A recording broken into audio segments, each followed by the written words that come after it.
Journaling has changed my life in so many ways, but don't just take my life and word as an example.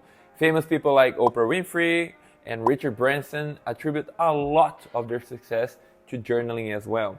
As a matter of fact, a study conducted in 1999 shows participants who engaged in expressive writing for 15 to 20 minutes over several days experienced improved immune system function, reduced stress, and better emotional well-being. So having that in mind, I decided to share 10 powerful journaling prompts that have changed my life, and it helps me live a life with more balance and happiness. Prompt number 1. What small actions can I take today to move myself closer to my long-term goals? We all have dreams, but dreams without goals and plans are merely temptations or sometimes even an illusion. And to be truly honest, it took me way longer than I'm proud of to realize that. Sometimes we get overwhelmed by the sheer size of our dreams. But this prompt helps you, as it helped me, to get closer to it by analyzing it from a closer perspective, where you get to see only the next few steps you need in order to make them come true. One way you could do this is to write your dream on your journal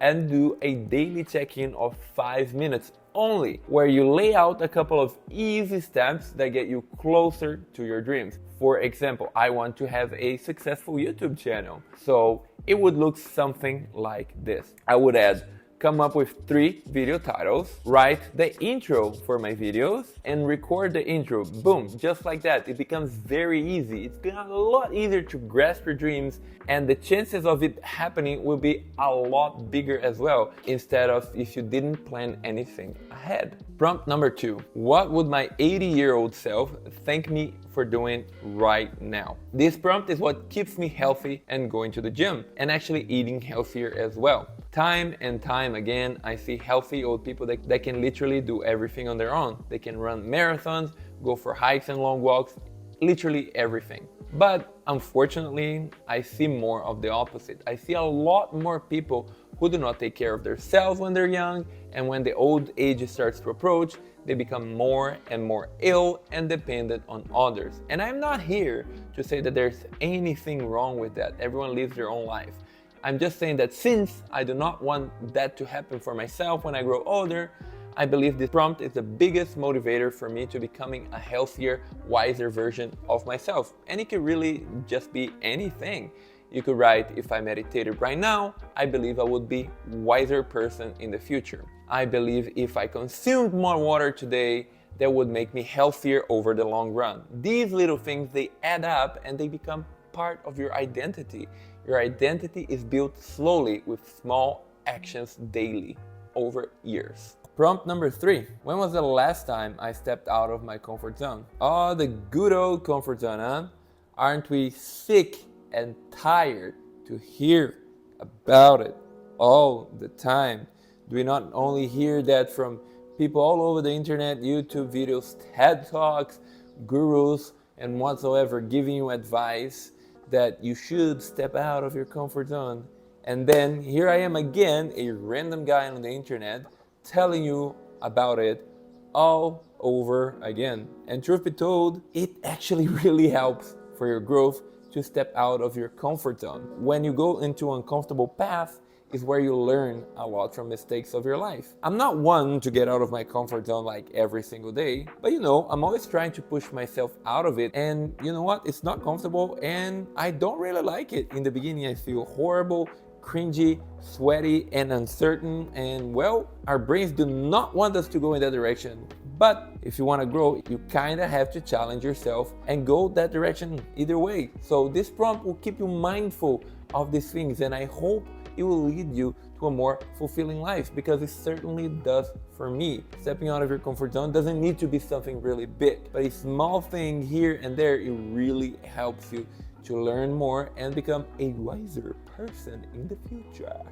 Prompt number 4. If I could redo yesterday, what would I do differently? This is such a good prompt, isn't it? If I could redo yesterday, what would I do differently? This prompt is not to tell you that every single day of yours should be changed, or that you are doing wrong or bad things with your days, but rather change your views about certain days that you could have enjoyed more, or that you could have been more productive, or worked on personal goals. I use this prompt every now and again. It's not something I do every day, just to regain some thought and awareness of how I am doing things. Sometimes we just go on full automatic for days, weeks, months, and even years without realizing that time is passing us by really fast. And we get to a point where we ask ourselves, where am I going?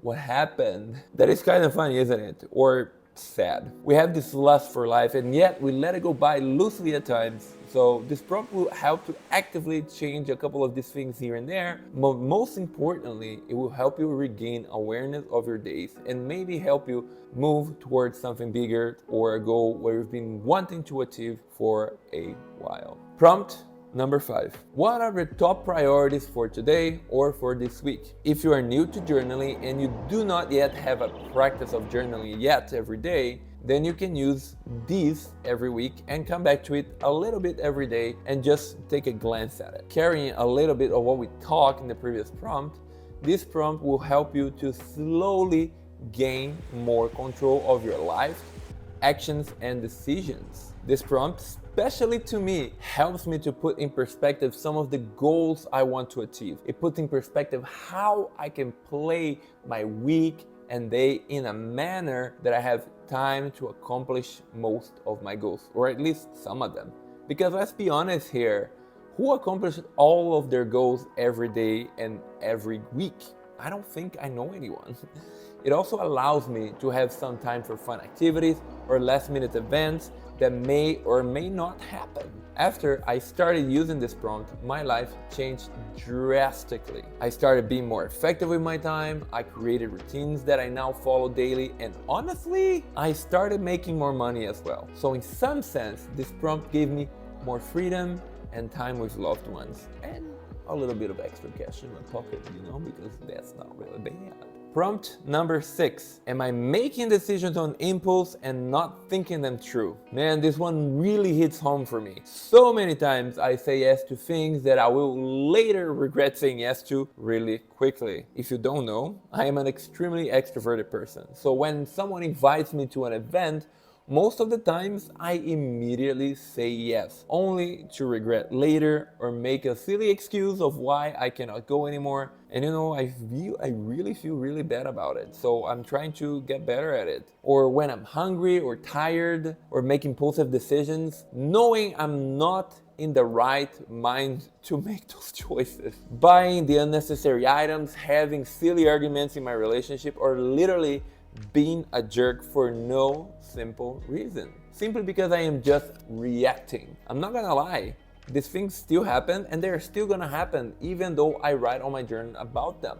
But I can also safely say that I can spot them a lot easier now. I am not perfect and I will make mistakes. I will act on impulse and I'll be a jerk or react with anger sometimes. I'll try to avoid it, but I'm not beyond those things. But I have seen significant improvement in my relationship with my partner and my family as well, simply by being more aware of these things at times. Not all times, just a bit more than usual. I can, strongly confirm that this one is one of the prompts that helps me the most with my evolution lately. Prompt number 7. What are 3 things I am grateful for today? Yes, we are hitting hard here with another super duper cliche, but you would be surprised how much this prompt can change your mood throughout your days, throughout your weeks, months, whatever. No, you don't have to do this every day, but if you write about it every other day, you will start seeing that the big things aren't necessarily what brings you the most gratitude anymore. You start realizing the power of small things in your life that you may have taken for granted, like a warm shower, the taste of your food, or your abilities to do things in a certain way. Now, this is a big one, but for instance, the morning that I am writing about this video, I was in Bali, I still am in Bali, and I woken up by an earthquake, a minor scale one. But I was very grateful that it was gone so fast and nothing really happened. And I was also grateful that this happened whilst my girlfriend was here so we could calm each other down. And and a bit after that, I was being grateful for a hot mango tea that I was drinking. So, life is made, again, by small events that occur constantly. Being grateful is a way to bring yourself to the present and start enjoying this moment a little bit more. I'm not here trying to conspire and tell you that you should never feel bad or sad that something is happening in your life, by all means, please feel all of the emotions that you have the right for feeling it. But also remember to be grateful and be present every now and again. And I guarantee with 100% assurance that you and your life will have better moments. And once you add those up, it will result in a somewhat better life. And this is what I believe in. I feel sad, I feel anger, I feel all of the bad things. But now I can look back and be grateful for the lessons. Not much the pain, but the lessons that make me who I am today. Prompt number 8. What do I still think I am bad at, and what can I do to actively change it? If you're anything like me, you have some flaws, or better yet, a lot of flaws. Some skills that you have not mastered yet, that you want to be better at. I guess this one is for you as much as it is for me. Let's be clear here. I complain, and I complain about a lot of things and a lot. Even though I try to not complain so much, I still do. This prompt though really helps you to take an active steps towards making it a little bit better with time. For instance, I wish I had a better control of my finances. I wish I had more money saved and a bigger emergency fund, but unfortunately I do not. That's my reality. I didn't really learn it anywhere, and I decided to just, for a while I was just blaming everything and everyone for a long time. And then until I started with this prompt, and then I slowly started taking a little bit more action towards it, I watched hours and hours of financial advice videos. That's one way I was getting more aware of it. I started thinking more about my expenses and even planning and tracking my month.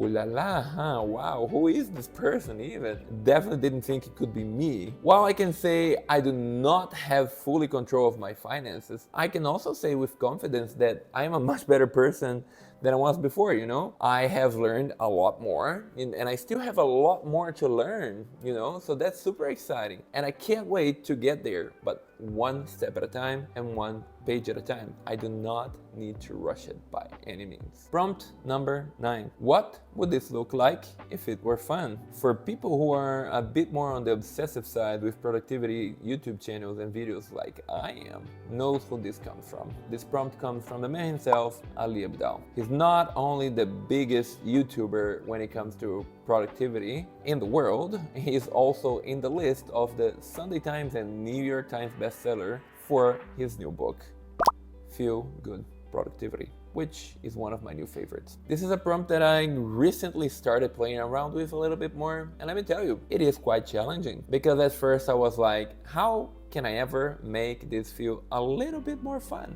But as I kept reading the book and watching more of his videos, some of the things that he was saying, I kind of took it for myself as well, like listening to Harry Potter or Lord of the Rings soundtracks while I'm doing work on the background, just there, just chilling, or rewarding myself with coffee or a cup of tea, or creating a contingency that allows me to watch a show if I do activity X. I love to feel productive and get things done, but you know what? I love having fun a lot more. It is very simple, and it is still very challenging to me to find things that are actually fun, that actually match my routine, because I think the challenge in itself, it's what's, at least for me, the challenge in itself is what it's making that a little bit more fun. I can add a 10-minute handstand practice break. I can have a YouTube video break where I can watch some of the YouTube videos that I've been wanting to watch for a while. Whereas if I wasn't thinking this way, I would not be doing what I need to do, but I would still binge watching something instead of being productive. You can always have a bit more fun, right? So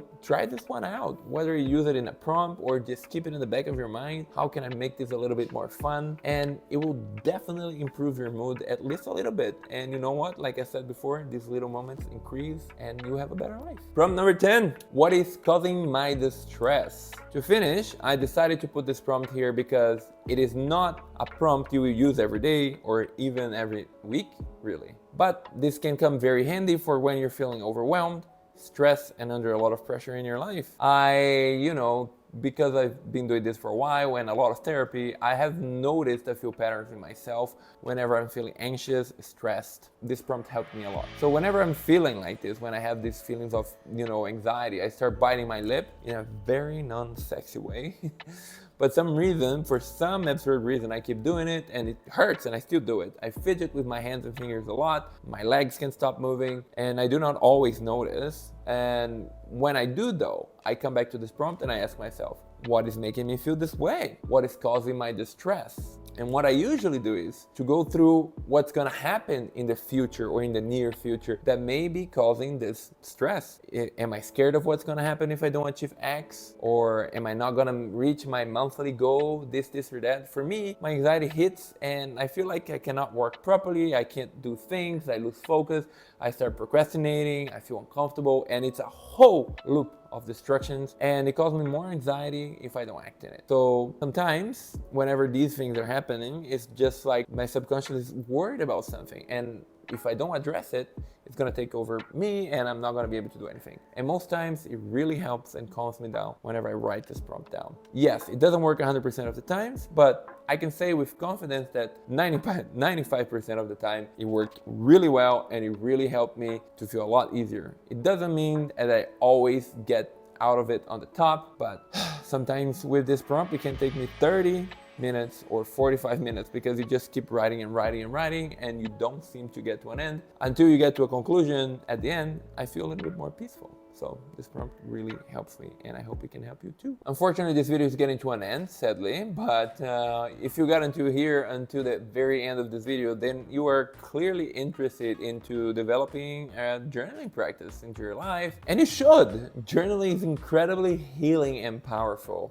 And most of all, an eye-opener for ourselves. It really helps us detect so many things happen within ourselves. But not only that, we become better friends to ourselves. And this helps us understand our moods and emotions better and navigate them. And it also helps you to feel a little bit more compassion towards others as well, a little bit more empathy, because you really start understanding other people struggling as well. Your journal is unique to you, so write in whatever language you wish. I, for instance, write in Portuguese because it helps me think better. I do not try to sound good. I do not try to sound smart at all. I'm myself there. I hope that you can take an initiative like this too into your life. Journaling really helps, and I hope this video was a good help for you too with some journaling prompts. And if you like this video, please don't forget to subscribe and like it for the algorithm, because I'm trying to reach 500 subscribers in this channel until the end of October 2024. So if you can help me to reach that goal, that would be amazing. And you know, I'm already very grateful for you to having watched all the way over here. Thank you so much for watching this video. As always, I wish the best of luck for you and myself in our journeys, and I'll see you in the next one. Lots of love.